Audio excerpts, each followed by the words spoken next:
آج ہر شخص پریشان ہے۔ مالی، جانی، نفسیاتی، روحانی، انفرادی اور اجتماعی بے شمار مصائب ہیں جنہوں نے ہمارے معاشرے کو گھیرا ہوا ہے، بلکہ ہر گھر میں بسیرا کیا ہوا ہے۔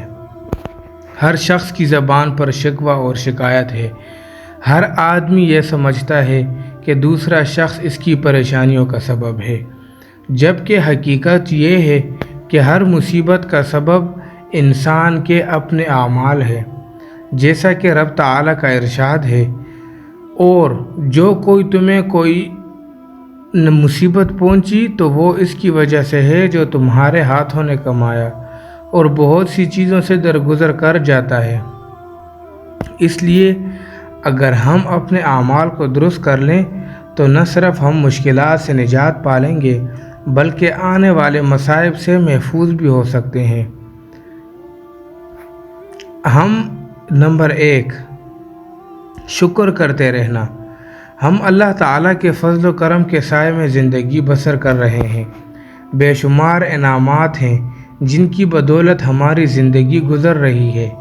انسان پر فرض ہے کہ وہ ہر لمحہ مالک حقیقی کا شکریہ ادا کرتا رہے، کیونکہ شکر نعمتوں میں اضافے کا سبب اور زوال نعمت میں بہت بڑی رکاوٹ ہے، جیسے کہ اللہ تعالیٰ کا ارشاد ہے، اور جب تمہارے رب نے صاف اعلان کر دیا کہ بے شک اگر تم شکر کرو گے تو میں ضرور ہی تمہیں زیادہ دوں گا، اور بے شک اگر تم ناشکری کرو گے تو بلا شبہ میرا عذاب یقیناً بہت سخت ہے۔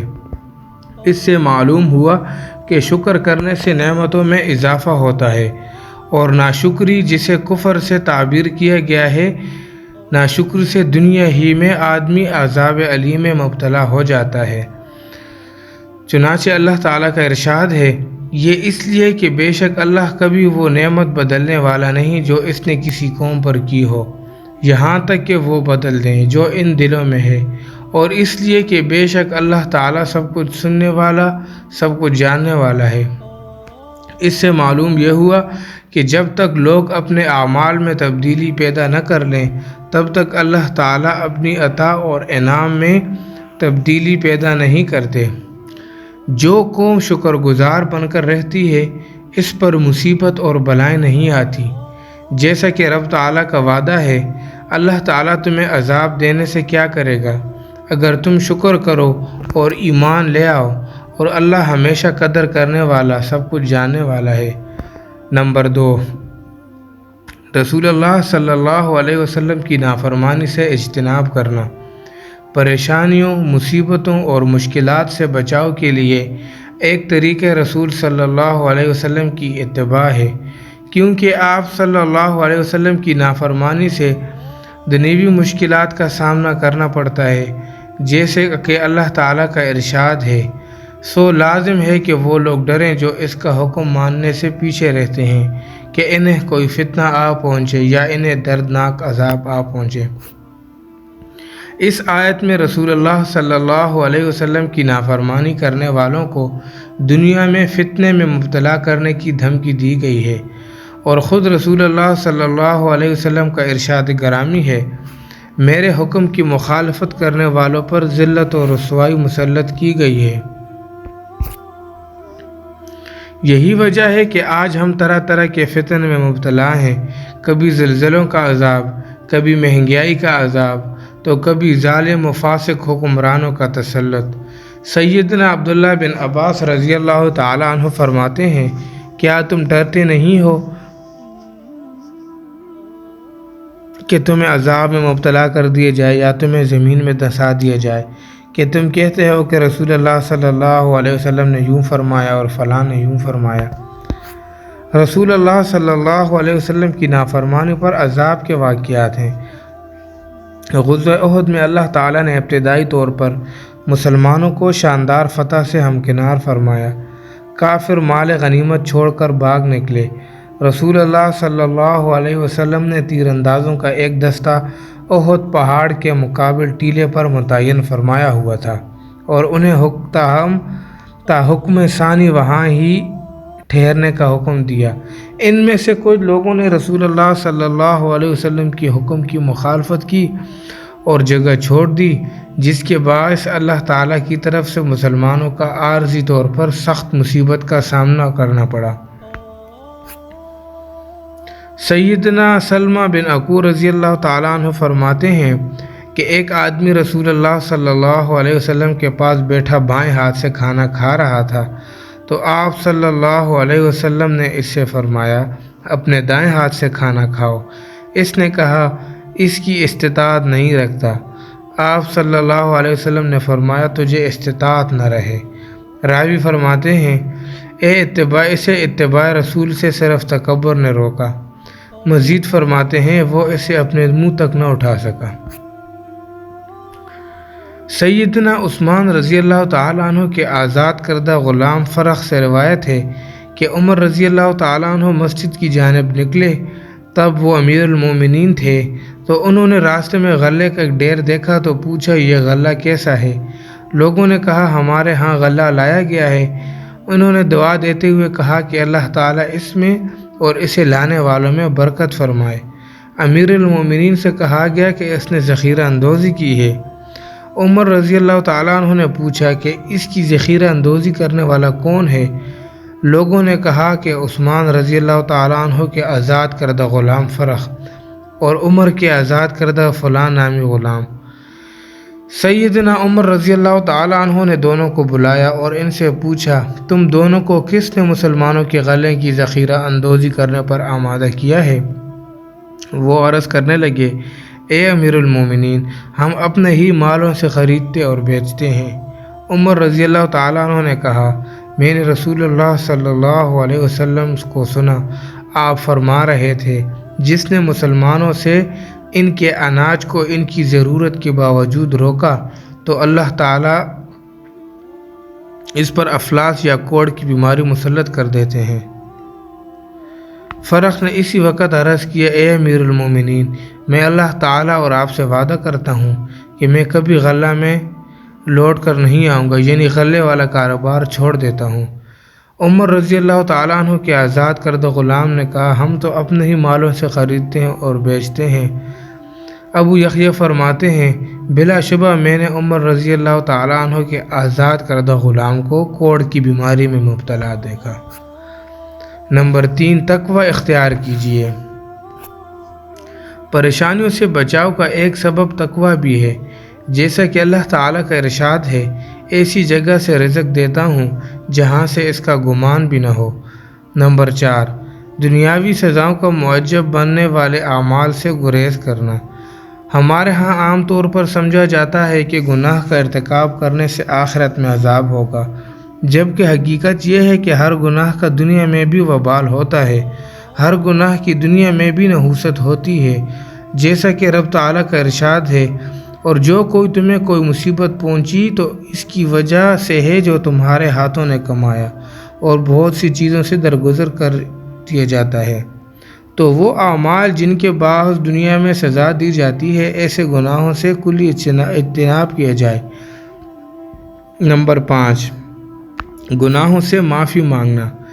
جس طرح گناہ مصیبتیں اور پریشانیاں لانے کا سبب ہے، اس طرح گناہوں سے معافی مانگنا اور استغفار کرنا مصائب و آلام کو روکنے کا زبردست ذریعہ اور سبب ہے۔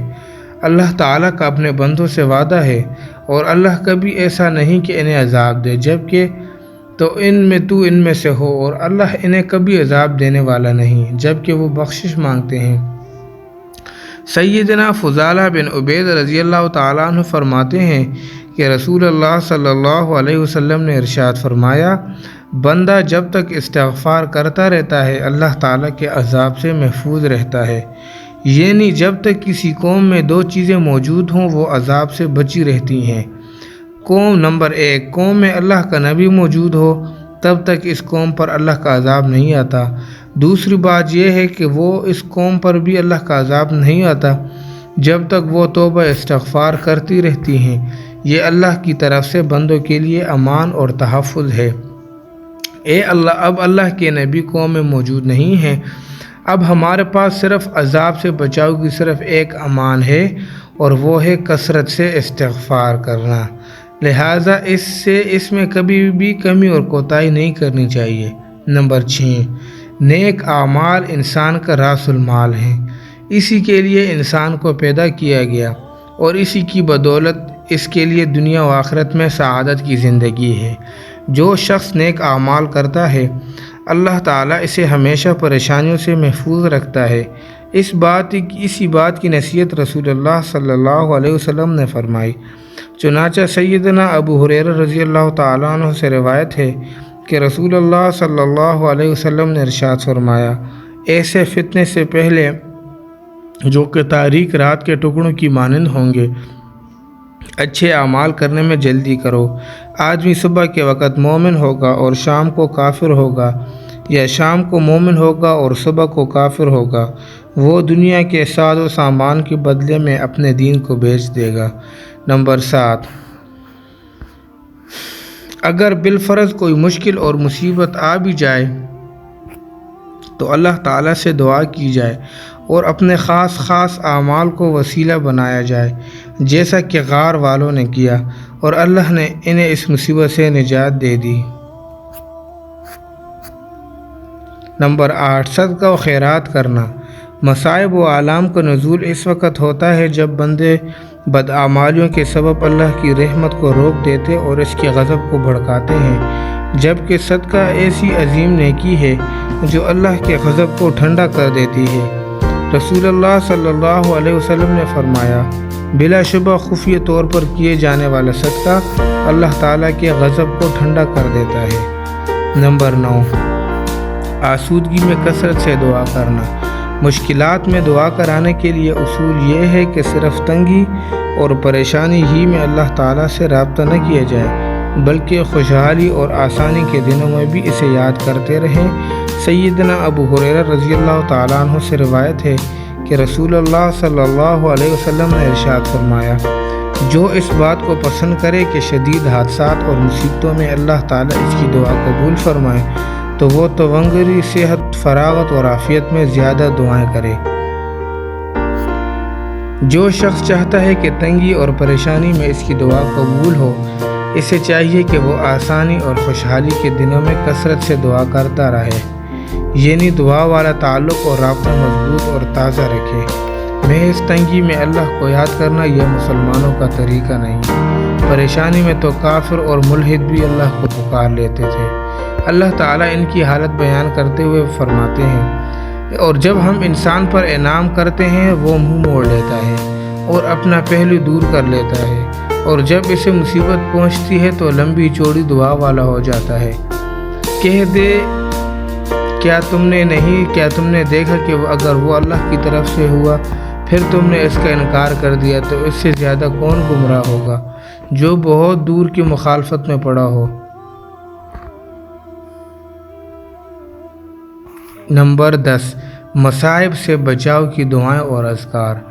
کوئی بھی انسان زندگی میں پیش آنے والی مشکلات اور پریشانیوں سے تنہا نہیں نمٹ سکتا۔ دوسروں کی مدد اور تعاون کی ضرورت ہوتی ہے، اور کبھی ایسی پریشانیاں لاحق ہوتی ہیں کہ ان سے نمٹنا اور دوسرے کا تعاون کرنا انسانوں کے بس سے باہر ہوتا ہے۔ ایسی صورت میں فطرتاً انسان میں خواہش پیدا ہوتی ہے کہ اعلیٰ طاقتور اور بالا و برتر ذات ہونی چاہیے جس کی جناب میں جھک کر اس سے فریاد کی جائے اور وہ ہماری فریاد سنے اور مدد کر سکے۔ اس معاملے میں خالق کائنات نے انسان کو تنہا نہیں چھوڑا، وہ ہر معاملے میں انسان کی مدد کرتا ہے، اور اس نے اپنے بندوں کو اپنی مدد حاصل کرنے کا حکم بھی دیا ہے اور اس کا طریقہ کار بھی سکھایا ہے۔ چنانچہ رب تعالیٰ کا ارشاد ہے، اے ایمان والو، صبر اور نماز کے ساتھ مدد طلب کرو، بے شک اللہ تعالیٰ صبر کرنے والوں کے ساتھ ہے۔ اللہ تعالیٰ مشکلات میں اپنے بندوں کی دعائیں اور ان کی فریاد رسی کرتے ہوئے فرماتے ہیں، یا بھلا جو لاچار کی دعا قبول کرتا ہے جب وہ اسے پکارتا ہے اور تکلیف دور کرتا ہے اور تمہیں زمین کے جانشین بناتا ہے، کہ اللہ کے سوا کوئی اور معبود ہے؟